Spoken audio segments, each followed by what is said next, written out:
But I'm lying in a hospital bed. Do you know why? Because I wanted out of life. My life had no meaning. I wanted to be a cricketer. I wanted to play tennis. I did it well, but I would never have excelled to the ranks of the best. So I wasn't even going to make it there. I just did it, played at a university level, that was it. And as I'm lying in this hospital bed, having attempted to take my own life, a man walks in with a little red Gideon's New Testament. I couldn't reach out for it because my body was dehydrated. The moisture was gone. It was a servant in the house who rushed me to the hospital.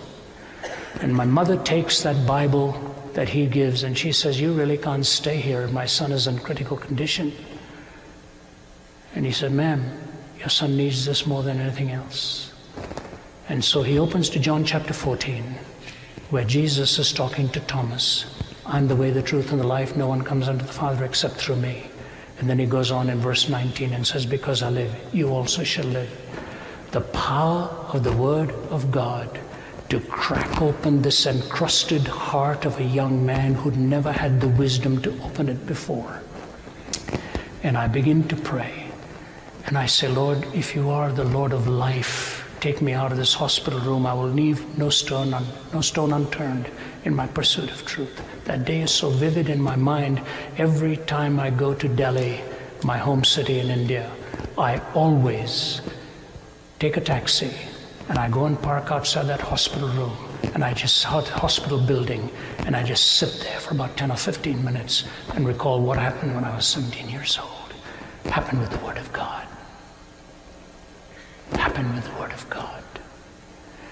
And as I walked out of there, 5 days later, the doctor looked at me and he said, "You know, young man, we've given you back your life, but we cannot make you want to live." I just said, "Doctor, you don't need to worry about that." I had that little red New Testament, and I walked away from that room. The man who brought that New Testament into my room died last year. I spoke to him a few days before he died from our home in Atlanta. He was living in Los Angeles. I wanted to come over. He said, "Rav, don't. He said, "You've got many, many other things to do." But here's what he said to me.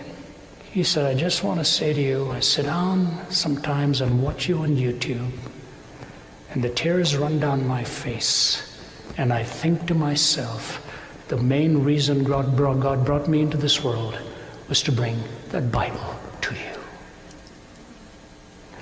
I said, "Fred, God brought you into the world for a lot more than just that." He said, "No, man." He said, "I just want you to know, I can't say enough of what it means that you're one of my sons in the faith, and it gives me the greatest amount of joy. Thy word is truth. Thy word is truth."